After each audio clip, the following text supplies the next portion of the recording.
Welcome to 3RR news. నేను సుధా. బులెటిన్ల ముందుగా headlines. బ్లేడ్లతో దాడి చేస్తున్నారు. పిఠాపురంలో పవన్ కళ్యాణ్ సంచలన ఆరోపణలు.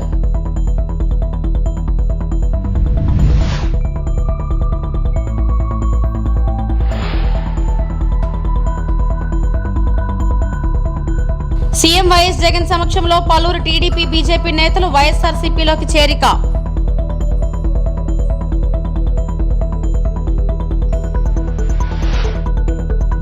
ఎన్నికల్లో దివ్యాంగులకు ప్రత్యేక సౌకర్యాలు ఏర్పాటు చేశామన్న విజయనగరం జిల్లా కలెక్టర్ నాగలక్ష్మి.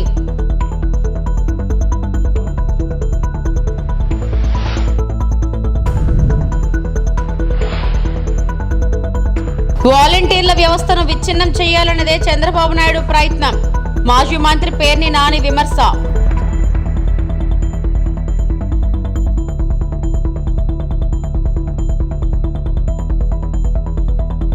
రావులపాలెంలో జరిగే చంద్రబాబు సభను విజయవంతం చేయండి. తెలుగుదేశం పార్టీపై బురద జల్లేందుకు పెన్షన్లపై తప్పుడు ప్రచారం. ఎలాగో ఓడిపోతామని తెలిసే వృద్ధుల పెన్షన్ ఎగ్గొట్టేందుకు జగన్ పన్నాగం పన్నింది అని కూటమి నాయకులు అన్నారు. ఈ నెల 13వ తేదీన రావులపాలెంలో నారా చంద్రబాబు నాయుడు పాల్గొనబోయే ప్రజాగళం ఎన్నికల ప్రచార కార్యక్రమాన్ని విజయవంతం చేయాలని తెలుగుదేశం, జనసేన, భారతీయ జనతా పార్టీ కూటమి నేతలు అన్నారు. రావులపాలెంలో కొత్తపేట నియోజకవర్గ కూటమి అభ్యర్థి బండారు సత్యానందరావు క్యాంప్ కార్యాలయం వద్ద జరిగిన మీడియా సమావేశంలో zone 2 incharge Sujay Krishna Rangarao, politburo సభ్యులు రెడ్డి సుబ్రహ్మణ్యం, పార్లమెంట్ అభ్యర్థి గంటి హరీష్, జనసేన పార్టీ ఇన్ఛార్జ్ బండారు శ్రీనివాస్, భాజపా పదాధికారి తమ్మునంపూడి రామకృష్ణారెడ్డి పాల్గొన్నారు. ఈ సందర్భంగా సుజయ్ కృష్ణ రంగారావు మాట్లాడుతూ ఎన్నికల ప్రచార కార్యక్రమంలో భాగంగా కొత్తపేట నియోజకవర్గం రావులపాలెంలో ఈ నెల 3వ తేదీన నారా చంద్రబాబు నాయుడు పాల్గొననున్నారని, కావున ఈ కార్యక్రమాన్ని విజయవంతం చేయాలని కోరారు.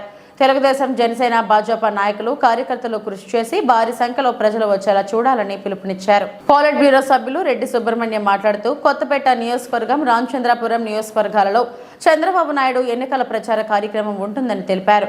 ఈ సభలను విజయవంతమయ్యేలా కూటమి నాయకులు కృషి చేయాలని అన్నారు. పెన్షన్ల విషయంలోనూ పార్టీలపై వైసీపీ బురద జల్లే ప్రయత్నం చేస్తుందని, కానీ ప్రజలు నమ్మే పరిస్థితి లేదని అన్నారు. కూటమి అభ్యర్థి సత్యానందరావు మాట్లాడుతూ రావులపాలెంలో జరిగే చంద్రబాబు ఎన్నికల ప్రజాగళం సభను విజయవంతం చేయాలని కోరారు. నమస్కారం. మీకు అందరికీ తెలిసిన విధంగా తెలుగుదేశం పార్టీ జాతీయ అధ్యక్షుడు నారా చంద్రబాబు నాయుడు గారు ఎన్నికల ప్రచారం నిమిత్తం ప్రజాగళం అనే పేరుతోని అనేక కార్యక్రమాలు, సమావేశాలు ఇప్పటికే నిర్వహించడం జరుగుతుంది. సుమారు 15 పబ్లిక్ మీటింగ్స్ ఇప్పటిదాకా పూర్తి చేసుకోవటం జరిగింది. మరి జోన్ 2కు సంబంధించి ఎల్లుండి అంటే 3వ తారీఖు సుమారు 12 గంటల సమయానికి కొత్తపేటకు వచ్చే అవకాశం ఉంది. మరి సాయంకాలం 3:30కి బహిరంగ సభ రావులపాలెంలో జరిగే అవకాశం ఉంది. అది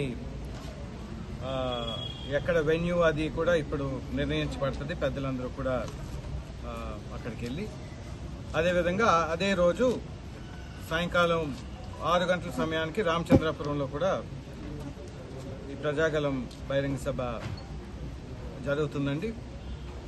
అదేవిధంగా 4వ తారీఖు మరి రాజమండ్రి పార్లమెంటుకి సంబంధించి కొవ్వూరు, అదేవిధంగా గోపాలపురం నియోజకవర్గాల్లో కూడా చంద్రబాబు నాయుడు గారి కార్యక్రమాలు జరుగుతాయని మీకు తెలియపరుస్తున్నాను. కాబట్టి ఈ సభలో ఏ విధంగా అయితే ఇతర జిల్లాల్లో జరిగినప్పుడు విశేషమైన స్పందన లభించిందో, మరి ఇక్కడ కూడా అంతకన్నా పెద్ద ఎత్తులోని ఈ ప్రస్తుత వైసీపీ ప్రభుత్వం ఏదైతే ప్రజా వ్యతిరేక కార్యక్రమాలు గత 5 సంవత్సరాలు బట్టి చేయటం వల్ల ఈరోజు ప్రజలందరూ కూడా పెద్ద ఎత్తున చంద్రబాబు నాయుడు గారికి మద్దతు పలకటానికి వారు ఎక్కడ సభ పెడితే అక్కడ విజయవంతం ఏదైతే చేస్తున్నారో ఇక్కడ కూడా ప్రజలందరినీ కూడా నేను విజ్ఞప్తిస్తున్నాను. మాట్లాడుతూ ఉంటాడు పెన్షన్లు ఇంటికి పట్టుకెళ్ళి, అంటే ఇది ఏదో కేవలం తెలుగుదేశం పార్టీ మీద రాజకీయంగా బురద జల్లాల, రేపు ఎన్నికల్లో రాజకీయంగా లబ్ధి పొందాలనే ఆలోచన తప్పితే ప్రజల కోసం ప్రజలకు ఇబ్బందులు లేకుండా చేయాలనే ఆలోచన చిత్తశుద్ధి ప్రభుత్వానికి ఎంత మాత్రం లేవు. అవకాశం దొరికితే తెలుగుదేశం పార్టీ మీద బురద బావేయాల. వాళ్ళు ఇచ్చిన సర్క్యులర్లోనే ఉంది, యూజర్ మ్యాన్లోనే 8th పాయింట్ ఉంది. ఒకసారి అబ్జర్వ్ చేయమని కూడా నేను ఎండోకి కూడా ఫోన్ చేసి చెప్పాను, నీ సర్క్యులర్లో ఉంది, మాకు ఇంకా డైరెక్షన్ రాలేదు, ఇంటికి పట్టుకెళ్ళి ఇవ్వాలా లేకపోతే వచ్చి పట్టుకెళ్ళాలా అనేది క్లారిఫికేషన్ అడిగాను. నేను అడిగితే అతను చెప్పింది ఏంటంటే ఇంకా మాకు చెప్పలేదన్నాడు. నేను సర్క్యులర్ చెబుతూ అందులో ఉంది, ఆ వాడికి ఇప్పుడు ప్రస్తుతం జరుగుతున్న విధానం ప్రకారమే చేయమన్నమాట. ఏం చేస్తారో చూద్దాం. విజయనగరం సోమవారం రాత్రి ఆనంద గజపతి ఆడిటోరియంలో శ్రీ గురునారాయణ కళాపీఠం తృతీయ వార్షికోత్సవం సందర్భంగా ప్రముఖ సినీ గాయని పద్మభూషణ్ డాక్టర్ సుశీలమ్మ, ప్రముఖ మ్యూజిక్ డైరెక్టర్ మణిశర్మ లవకుశ చిత్రంలో చిన్నతనంలో కుసురుగా నటించిన సుబ్బారావు ముఖ్య అతిథులుగా హాజరయ్యారు. ఈ సందర్భంగా సుశీలమ్మ సుస్వరాలు, మణిశర్మ మధుర గీతాలను శ్రీ గురునారాయణ కళాపీఠం శిష్యులు, గాయని గాయకులు సుశీలమ్మ పాడిన కొన్ని మధుర గీతాలు ఆలపించారు. విజయనగరంలో ఉన్న ఎంతో మంది కళాకారులు, సుశీలమ్మ అభిమానులు, ప్రముఖులు హాజరై సుశీలమ్మకు పరిపూర్ణ జీవిత పురస్కార ప్రదానం చేశారు. అనంతరం సుశీలమ్మ ఈ కార్యక్రమాన్ని ఉద్దేశించి మాట్లాడారు.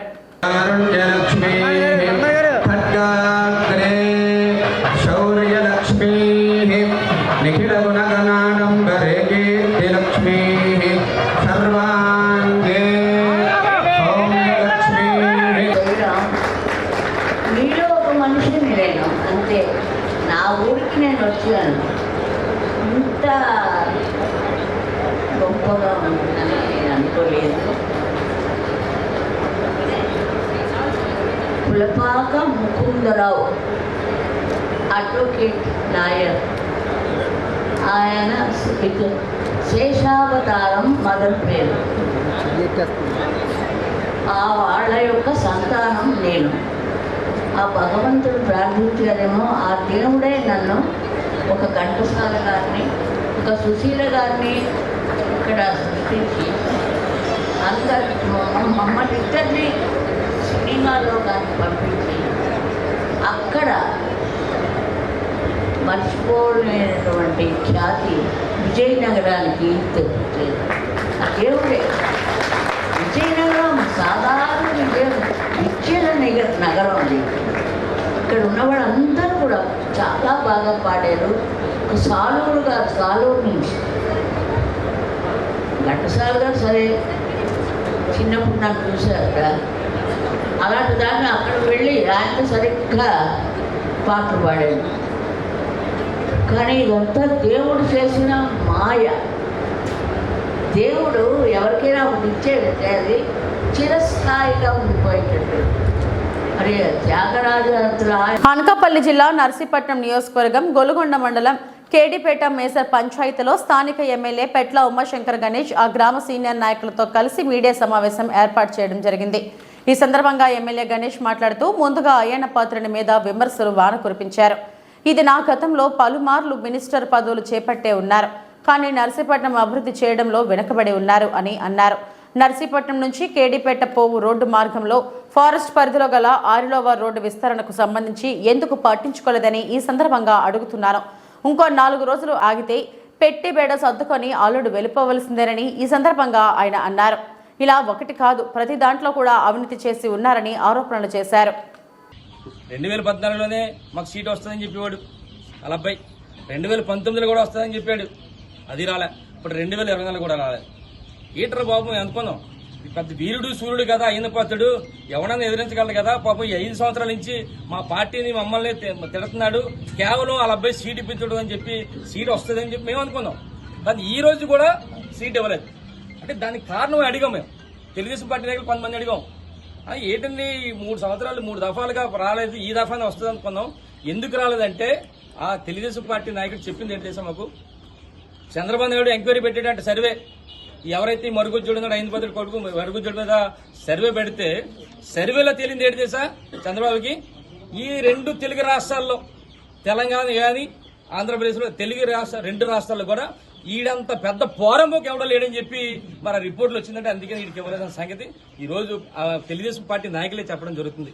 అయితే ముఖ్యంగా చూస్తే ఈ రోజు 5 పదులు చెప్తున్నాడు, ఇదే చేరే అవకాశం నాకు 60 సంవత్సరాలు వచ్చింది అంటాడు. మరి ఎవడమ్మన్నాడు బాబు నువ్వు 2014లో ఇదే అన్నావు, 2019లో ఇదే చివరి అవకాశం అన్నావు, ఇప్పుడు 2024 కూడా అన్నావు. నేను ఎవడో చేయమన్నాడు, ఖాళీ కూర్చోవచ్చు కదా, నువ్వు ఎవరికి ఇవ్వచ్చు కదా. అంటే ఏదో విధంగా స్వానుభూతి పొందాలి జనాల దగ్గర. 60 సంవత్సరాలు వచ్చింది నాకు టికెట్ కావాలని చెప్పి స్వానుభూతి ఓట్లేస్తారు అనుకుంటాం. ఎట్టి పరిస్థితులు కూడా ఈ రోజు రాష్ట్రంలో ఉన్న ప్రతి ఒక్కరు కూడా, ముఖ్యంగా మహిళలందరూ కూడా జగన్మోహన్ గారి నాయకత్వాన్ని కోరుకుంటున్నారు. ఎందుకంటే ఈ రోజు ఎక్కడ పార్టీలు చూడకుండా రాజకీయాలు చూడకుండా అందరికీ ఇస్తున్నాం. ఈ రోజు రేపు జరగబోయే ఎన్నికల్లో 100% మహిళలందరూ కూడా జగన్మోహన్ గారికి ఓటేస్తారు, ఆయన ముఖ్యమంత్రి చేస్తారని చెప్పి ఈ సందర్భంగా తెలియపరుస్తూ, ఇంకా ఇప్పుడు చెప్పాలంటే మెడికల్ కాలేజీ మీకు చెప్పాలి తెలియదే ఉంది. సుమారుగా 500 కోట్ల రూపాయలతో బ్రహ్మాండంగా తయారవుతుంది. వచ్చే ఏడాది కూడా అక్కడ తయారవుతే సుమారుగా 630 పడకలతో అక్కడ జరుగుతుంది. ఇలాంటి అభివృద్ధి ఎన్నో కార్యక్రమాలు చేశాం. ఎట్టి బస్సులు కూడా మీ ద్వారా ఈ నియోజకవర్గందరూ కూడా ఒకటే చెప్తున్నాను, జగన్మోహన్ గారు చెప్పింది ఒకటి చెప్తున్నారు, మీ ఇంట్లో మంచి జరిగి ఉంటేనే నన్ను ఆదరించండి, నాకు ఓటేయండి అని చెప్తున్నారు. దయచేసి ఈ రోజు ప్రతి ఇంట్లో కూడా జగన్మోహన్ గారి నాయకత్వంలో ప్రతి ఒక్కరు కూడా అన్ని సంక్షేమ పథకాలు అందే కనుక రేపు రాబోయే రోజుల్లో మీ అందరి తాలూకు ఆశీర్వాదాలు అందించాలని చెప్పి మనస్ఫూర్తి కోరుకుంటూ నమస్కారాలు తెలుపుకున్నాను. జై జగన్. విజయనగరం పట్టణం 46వ డివిజన్కు చెందిన ఉత్తరావెల్లి రాజేష్, బొండపల్లి దాండుబాబు, గర్భాపు ప్రసాద్ మరియు యాతవీతికి చెందిన మైనపు శివకుమార్, సింహ సాయి, 30వ డివిజన్ ధర్మపురికి చెందిన గేదెల శంకర్రావు, గేదెల అచ్చయ్య, పతివాడ నరసింహరావు, అద్దపాక నరసింహరావు, గేదెల బంగారు తాతగారులతో పాటు 80 కుటుంబాల వారు ఈరోజు అశోక్ గారి బంగ్లాలో తెలుగుదేశం జనసేన బీజేపీ కూటమి విజయనగరం శాసనసభ ఉమ్మడి అభ్యర్థి నియోజకవర్గ ఇన్ఛార్జ్ పూసపాటి అతిథి విజయలక్ష్మి గజపతి సమక్షంలో వైకాపా నుండి తెలుగుదేశం పార్టీలో చేరడం జరిగింది. ఈ సందర్భంగా వారిని పార్టీ కండువాతో ఆహ్వానించడం జరిగింది.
పార్టీ కుటుంబ సభ్యులందరికీ నా హృదయపూర్వక నమస్కారాలు.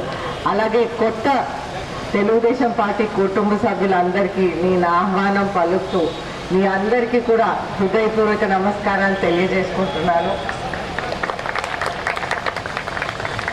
ఇప్పుడు నందమూరి తారక రామారావు గారు పార్టీ పెట్టినప్పటి నుంచి ఇప్పుడు వరకు మన ఆంధ్రప్రదేశ్ని ఒక రాష్ట్ర స్థాయి వరకు తీసుకువెళ్ళారు. అంటే దాని ముందు ఎవరికి ఆంధ్రప్రదేశ్ అని ఒకటి ఉందనేది మన భారతదేశంలోనే ఎవరికి తెలియదు అన్నమాట. అయితే ఇది మన నందమూరి తారక రామారావు గారు అందరికీ తెలియచేశారు, మనం ఉన్నాము, ఆంధ్రప్రదేశ్ అని ఒక రాష్ట్రం ఉంది, తెలుగు జాతి అనేది ఒకటి ఉందనేది నందమూరి తారక రామారావు గారు గర్వంగా భారతదేశం మొత్తానికి తెలిపించారు. అలాగే చంద్రబాబు నాయుడు గారు వచ్చాక ఈ మన ఆంధ్రప్రదేశ్ని ఒక ప్రపంచ స్థాయి వరకు తీసుకువెళ్ళారు. అంటే ఆంధ్రప్రదేశ్లో మనం ఏం తక్కువ వాళ్ళం కాదు అని అది ఒక ప్రపంచం అంటే వరల్డ్ వైడ్ తెలిసేలా చంద్రబాబు నాయుడు గారు తీసుకువెళ్లారు. ఎన్నికల్లో పాల్గొనే విభిన్న ప్రతిభావంతులకు ఎన్నికల కమిషన్ పలు ప్రత్యేక సౌకర్యాలను కల్పిస్తుందని విజయనగరం జిల్లా కలెక్టర్ నాగలక్ష్మి తెలిపారు. వీటిని సద్వినియోగం చేసుకుని జిల్లాలోని దివ్యాంగులంతా 100% తమ ఓటు హక్కును వినియోగించుకోవాలని కోరారు. జిల్లా కలెక్టర్, జిల్లా ఎన్నికల అధికారి నాగలక్ష్మి అధ్యక్షతన కలెక్టర్ ఛాంబర్లో DMCAE సమావేశం మంగళవారం జరిగింది. ఎన్నికల్లో దివ్యాంగులకు కల్పించిన సౌకర్యాలపై ఈ సమావేశంలో చర్చించారు. దివ్యాంగులు, విభిన్న ప్రతిభావంతుల సంఘాలు, స్వచ్ఛంద సంస్థల అభిప్రాయాలను అడిగి తెలుసుకున్నారు. ఈ సందర్భంగా కలెక్టర్ మాట్లాడుతూ ఎన్నికల కమిషన్ దివ్యాంగులకు కల్పిస్తున్న ప్రత్యేక సదుపాయాలను వివరించారు.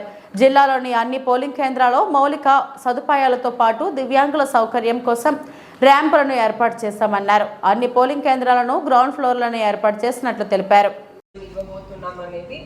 దాని తర్వాత మీది ఏమన్నా సూచనలు, సలహాలు, లేకపోతే లాస్ట్ టైం ఫేస్ చేసిన ఏమన్నా ఇబ్బందులు ఇప్పుడు మనం ఎలా సార్ట్అవుట్ చేయాలనేది చూసుకోవాలి.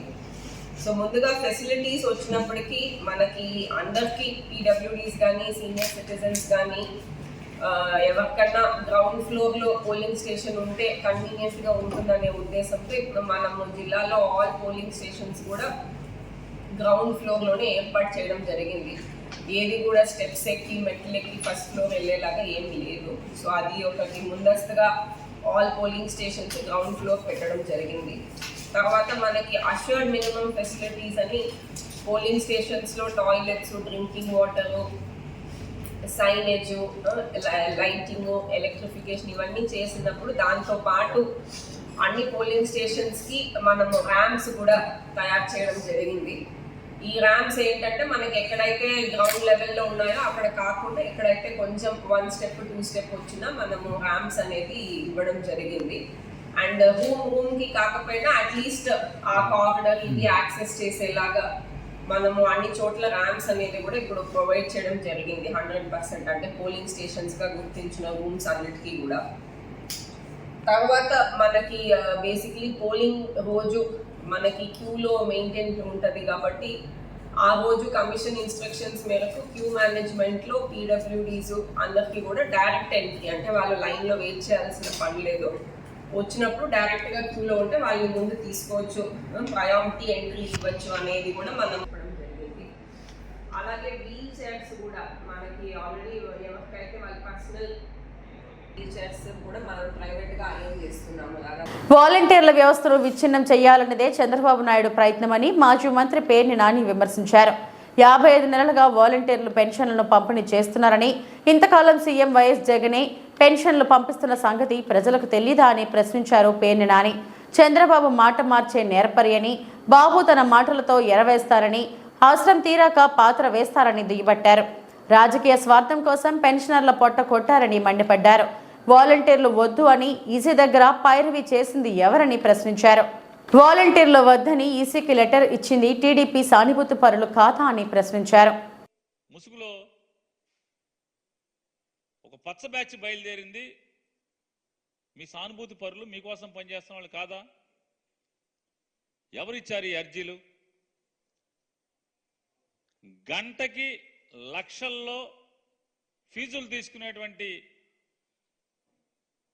ఢిల్లీ ప్లేడర్లని, ఈ వాలంటీర్ల యొక్క వ్యవస్థని నిలుపుదల చేయటానికి, వాలంటీర్లతో ప్రభుత్వ కార్యక్రమాలన్నీ నిలుపుదల చేయటానికి ప్రయత్నం చేసింది ఎవరు?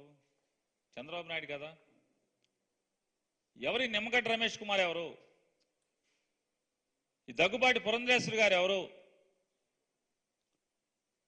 ఎవరు వీళ్ళంతా? తెలీదా? ప్రజలకు తెలీదా? నిమ్మగడ్డ రమేష్ కుమార్కి ఏంటి, మనకి ఏంటి సంబంధం? ఎవరికి ఈ అక్రమ సంబంధాలు? భారతీయ జనతా పార్టీలో ఉన్న నాయకులకి ఎవరెవరికి ఏం సంబంధాలను ఎవరికి తెలీదా?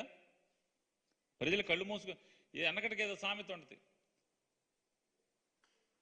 మీలాంటి పిల్లులు కళ్ళు మూసుకుని పాలు తాగుతా దొంగతనంగా ఎవడు చూడలేదనుకుంటే, మీరు కళ్ళు మూసుకున్నంత మాత్రాన ప్రపంచం కళ్ళు మూసుకోలా. ప్రపంచానికి మీ చరిత్ర, మీ జాతకాలన్నీ కూడా ప్రజలకు తెలుసు. ఎవరి నిమ్మగడ్డ రమేష్ కుమార్ అనేది ప్రజలకు తెలీదా?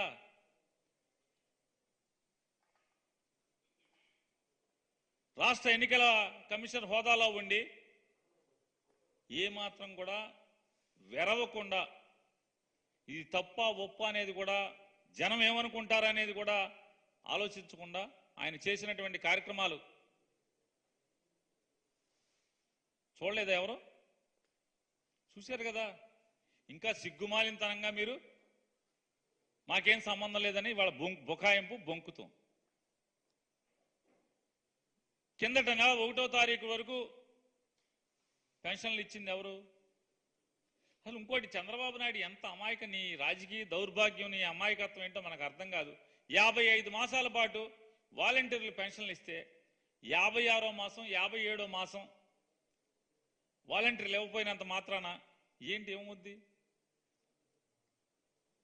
అల్టిమేట్గా వాలంటీర్ ఇవ్వని లేదా ఎవరివ్వని అంటే ఒక రెగ్యులర్ అంటే ప్రభుత్వ ఉద్యోగి ఎవరైనా తీసుకెళ్ళి వాలంటీర్కి పెన్షన్ ఇస్తే ప్రజలకు తెలియదా ఎవరు పంపించారు ఈ డబ్బులు? జగన్మోహన్ రెడ్డి గారు ప్రభుత్వం పంపించిందని తెలియదా? ఇవాళ చంద్రబాబు నాయుడు గారు పవన్ కళ్యాణ్ పంపించారనుకుంటారేంటి ఈ 2 నెలలు వాలంటీర్ లేకపోతే?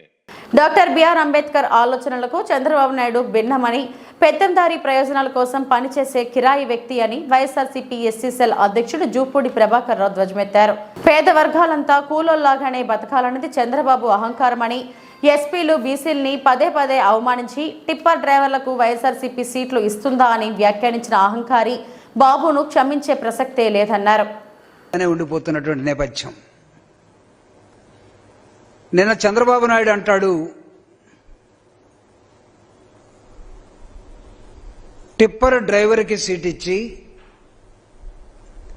నిశానీలుగా వాళ్ళని వాడుకొని వాళ్ళ ద్వారా సంతకాలు పెట్టించుకొని యాలాలని చూస్తున్నారు అంటున్నాడు. కానీ జగన్మోహన్ రెడ్డి గారు ఏమనుకున్నాడంటే, శ్రీశ్రీ చెప్పినట్టుగా సహస్ర వృత్తులు, టిప్పర్ డ్రైవర్ కానీ, ప్లంబర్ కానీ, మిషనర్ కానీ, వెల్డర్ కానీ, కుమ్మరి కానీ, చాకలి కానీ, అనేకమైన వృత్తులకి గౌరవం తేవటం కోసం దశాబ్దాలుగా చట్టసభల్లోకి వెళ్ళనటువంటి ఈ వర్గాల్ని చట్టసభల్లో నిలబెట్టి వాళ్ళ వర్గాల తరపున వారు మాట్లాడుకునే విధంగా చూడాలని జగన్మోహన్ రెడ్డి గారు చూస్తున్నాడు. ఇది వైఎస్ఆర్ కాంగ్రెస్ పార్టీ మాట్లాడుతున్న జూపూడి ప్రభాకర్ రావు అయినప్పటికీ సింగనమలలో టిప్పర్ డ్రైవర్ వీరాంజనేయుల్ని అవమానించాడు చంద్రబాబు నాయుడు. ఇది tipper Veeranjaneyulu, tipper driver Veeranjaneyulu విసురుతున్న సవాలుగా మీరు దీన్ని తీసుకోండి. ఎవరికి విసురుతున్న సవాలంటే చంద్రబాబు నాయుడు లాంటి పెత్తందారీ వర్గాలకి దన్నుగా నిలబడినటువంటి వ్యక్తులకి విసురుతున్నటువంటి ఒక సవాల్. పెత్తందారీ వర్గ ప్రయోజనాలని ఒక కిరాయి మనిషిలాగా వైఎస్ఆర్ కాంగ్రెస్ పార్టీ అధ్యక్షులు వైఎస్ జగన్మోహన్ రెడ్డి సమక్షంలో పలువురు టీడీపీ, బీజేపీ కీలక నేతలు వైఎస్ఆర్ కాంగ్రెస్ పార్టీలో చేరారు. చీకటిమునిపల్లె స్టే పాయింట్ వద్ద ముఖ్యమంత్రి వైఎస్ జగన్ సమక్షంలో భారతీయ జనతా పార్టీ సీనియర్ నేత, రాజంపేట జిల్లా మాజీ అధ్యక్షుడు, అప్నా స్టేట్ ప్రెసిడెంట్ డాక్టర్ ఏవి సుబ్బారెడ్డి వైఎస్ఆర్ సిపిలో చేరారు. కార్యక్రమంలో మంత్రి పెద్దిరెడ్డి రామచంద్రారెడ్డి, పార్టీ నేతలు పాల్గొన్నారు.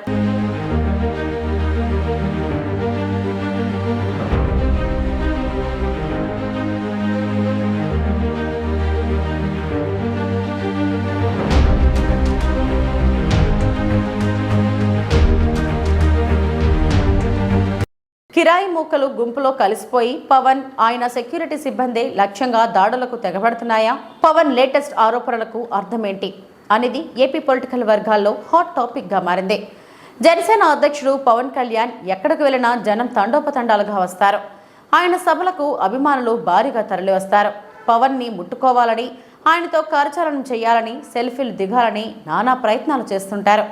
అయితే ఇలా అభిమానులు వచ్చి మీద పడిపోవడమే పవన్కి డేంజర్గా మారిందా? అభిమానుల ముసుగులో అరాచక శక్తులు పవన్పై దాడులకు తెగబడుతున్నాయా? ఆయనతో పాటు ఆయన భద్రతా సిబ్బందిని కూడా వాళ్ళు టార్గెట్ చేశారా? పవన్ ఆరోపణలకు అర్థం ఇదేనా అంటే అవునంటున్నారు పవన్ కళ్యాణ్. కాకినాడలో ఆయన ఈ సంచలన వ్యాఖ్యలు చేశారు. తనను కలిసిన వారిలో కిరాయి మూకలు ఉన్నాయంటున్నారు. తనపై తన సెక్యూరిటీ సిబ్బందిపై బ్లేడుతో దాడులు చేస్తున్నారని ఆరోపించారు.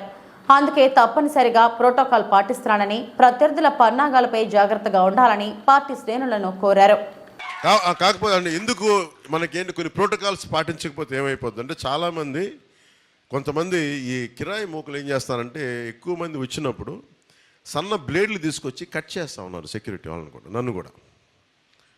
మన ఇక్కడ కూడా జరిగింది. అందువల్ల ఏంటంటే కొంచెం ఇలాంటి పరిస్థితుల్లో మీకు మన ప్రత్యర్థి పార్టీ పన్నాగాలు తెలుసు కాబట్టి అందుకని కొంచెం స్ట్రీమ్ లైన్ ఉంటే మనం చేసుకోవడానికి బాగుంటుంది. సో నేను పిఠాపురంలో ఇప్పుడే కాదు, రేపు పొద్దున మీరు భారీ మెజారిటీ ఎమ్మెల్యేగా గెలిపించాను. నేను ఒకటి అనుకున్నా, రోజువారీ కార్యక్రమంలో ప్రతి మండలం ప్రతి గ్రామంలో కూడా మనం ఎవరైతే ఉన్నారో అందరికీ నాకు ఫోటోలు ఇవ్వడానికి నేను సంసిద్ధంగా ఉన్నాను. ఎందుకంటే ఇది ఏదో సడన్గా వచ్చి వెళ్ళిపోవడానికి కాదు, నేను మనస్ఫూర్తిగా చెప్తున్నాను. శ్రీపాద శ్రీవల్లభుడి సాక్షిగా, మన బంగారు పాపమ్మ దర్గా సాక్షిగా, ఆంధ్ర బాప్టిస్ట్ చర్చ్ సాక్షిగా చెప్తున్నా. నేను ఇక్కడ ఉండి ఇది మన స్వస్థలం చేసుకొని అందరికీ నా సాధ్యమైనంత మేరకు కొంచెం మన అందరం ఒక నియంత్రణ పాటిస్తే, నియమాలు పాటిస్తే అందరికీ అందుబాటులో ఉంటాను, చేస్తాను, పని చేస్తాను. సో నాకు కావాల్సిందల్లా నేను ఫస్ట్ టైం నేను మొన్న పార్టీలో మన మన సెంట్రల్ హాల్లో చెప్పాను, మన పార్టీ కేంద్ర కార్యాలయంలో. నేను ఎప్పుడు ఎవరిని అభ్యర్థించను. నేను ఎందుకంటే నాకు అవసరం లేదు. ఎప్పుడు నేను అభ్యర్థించేది ఒక భగవంతుని అభ్యర్థిస్తాను. నాకు నిజంగా కష్టాలు ఉన్నప్పుడు తల్లిలో తండ్రి నాకు హెల్ప్ చేయని భగవంతుని కోరుకుంటాను, అంతే. చేయి చాచి అడుగుతాను భగవంతుని. మళ్ళీ అలాగే నేను ఈరోజు నేను 2 సార్లు కోరుకున్నాను భగవంతుని. ఎప్పుడు భగవంతుని కూడా నా కోసం ఎప్పుడు కోరుకోను. వరుసగా నా సినిమాలు సరిగ్గా నచ్చట్లేదని చెప్పి ఎక్కడో మహబూబ్ నగర్ జిల్లా, తెలంగాణ మహబూబ్ నగర్ జిల్లా నుంచి ఒక్క అభిమాని వచ్చి అన్న ఒక హిట్ అన్న, నీకు హిట్ లేదు మేము చచ్చిపోతాం, రోడ్ల మీద తిరగలేకపోతున్నాం అన్న. అప్పుడు ఒక్కసారి కోరుకున్నా భగవంతుని, నా కోసం కాదు కానీ తండ్రి నా అభిమానుల కోసం ఒక హిట్ ఇవ్వ, నేను చచ్చిపోతాను, వీళ్ళ ప్రేమను భరించలేకపోతున్నాను అనుకున్నాను. అలాగే భీమవరంలో ఓడిపోయిన తర్వాత మన వాళ్ళందరూ నలిగిపోతుందని అడిగాను, తండ్రి ఒక్కసారి ఆ గెలిపించే విజయం అంటే ఒకసారి చూపించావు, మా వాళ్ళు చంపేస్తాను నన్ను అనుకుంటే ఆ అడిగినందుకు కోరికగా పిఠాపురం నన్ను పిలిచింది. పిఠాపురం అందుకే చెప్తాను, నేను రుణగ్రస్తుడిని. పిఠాపురానికి నేను రుణగ్రస్తుడిని. సో అందుకని నేను ఇక్కడ చెప్తున్నా, ఏదో ఒక గ్రామంలో ఇల్లు తీసుకుంటాను. ఏ గ్రామంలో 54 గ్రామాలు ఎక్కడ ఉండాలి, ఏ మండలంలో ఉండాలని ఎతుకుతున్నా. ఈ వార్తలు ఇంతటితో సమాప్తం. నమస్తే.